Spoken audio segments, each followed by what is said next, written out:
Bonjour les amis, alors aujourd'hui une petite vidéo simple pour partager avec vous sur cette période un peu compliquée.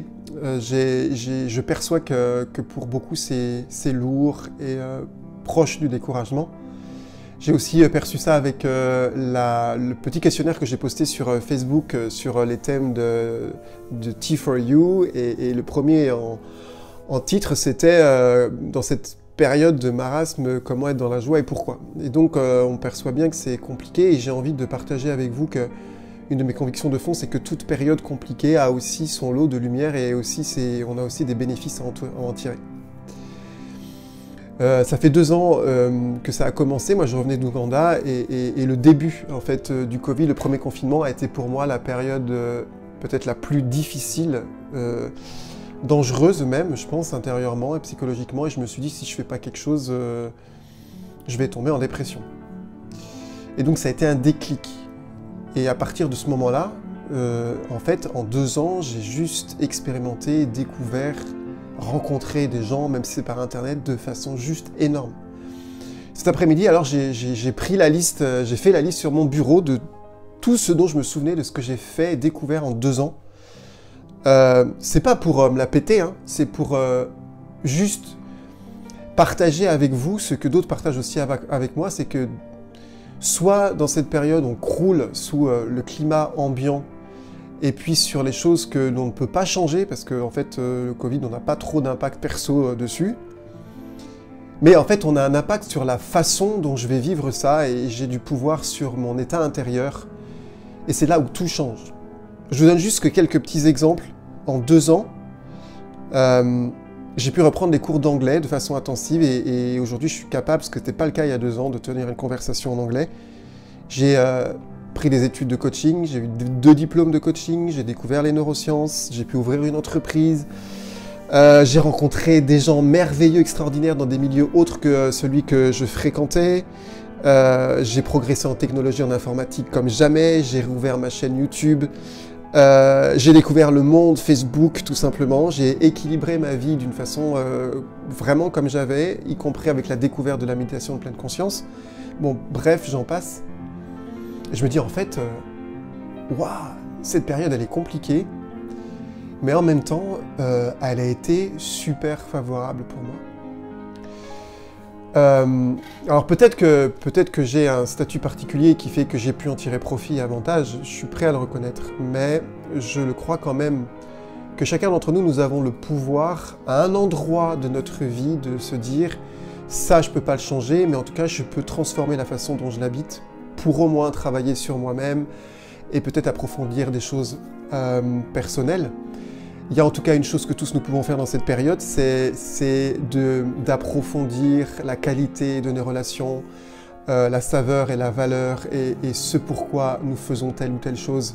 Peut-être même de décider de changer parce que finalement on ne se sent plus à notre place. En tout cas, ce sera l'occasion pour chacun de se reposer des questions de fond et relationnelles et même peut-être professionnelles. Et donc j'ai envie de vous inviter pour que vous ne sombriez pas, qu'on ne sombre pas dans le découragement, mais au contraire qu'on prenne le pouvoir qui est le nôtre, qui est d'abord un pouvoir intérieur.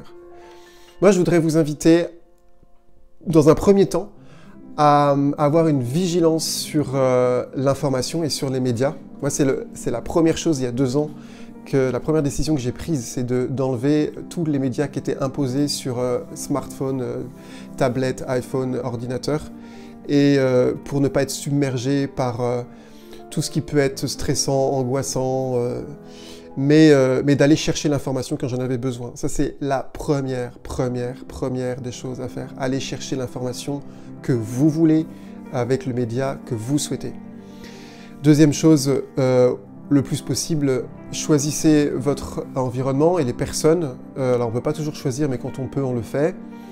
Et puis, je vous invite aussi à faire cet exercice, c'est-à-dire, allez, est-ce que dans ces 2 ans, faites comme moi, est-ce que dans ces 2 ans, il y a quelque chose que vous avez découvert, approfondi, que vous n'auriez pas fait s'il n'y avait pas eu cette crise du Covid, et faites la liste. Ensuite, eh bien, vous pouvez vous pencher sur aujourd'hui, choisir un endroit de votre existence, quelque chose que vous pouvez décider de faire grâce à cette circonstance qui nous est imposée? Est-ce qu'il y a un endroit, je vous invite vraiment à choisir au minimum un endroit, une chose que vous décidez de faire pour ne pas crouler sur juste, eh bien ce climat nous est imposé et juste on est dans la merde, et que c'est tout, on subit? En fait, non. Je vous invite chacun à choisir quelque chose de nouveau que vous allez faire parce qu'on est provoqué par cette circonstance pour choisir la vie.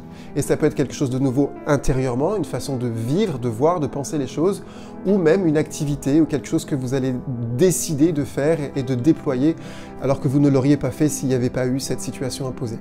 Je vous invite même, s'il vous plaît, comme je l'ai fait avec vous, j'ai pu partager là, mais je vous invite, s'il vous plaît, à partager avec moi où vous voulez, sur Facebook ou sur YouTube. Je vous invite à partager tout ce que vous avez pu découvrir ou faire de nouveau, tout ce que vous décidez de faire pour nous donner des idées, en fait. Donnons-nous des idées pour que cette période soit une période, en fait, où on peut déployer les choses et qu'il n'y a pas que du négatif, il y a aussi la possibilité pour chacun d'entre nous de choisir des belles choses, d'approfondir des choses et de choisir des choses nouvelles. C'est la conviction de fond. Nous n'avons pas pouvoir sur plein de choses à l'extérieur de nous, mais nous avons un pouvoir sur la façon dont nous vivons les choses et ça, c'est ma conviction de fond. Donc partageons ensemble, motivons-nous parce que la vie vaut la peine d'être vécue, n'est-ce pas ?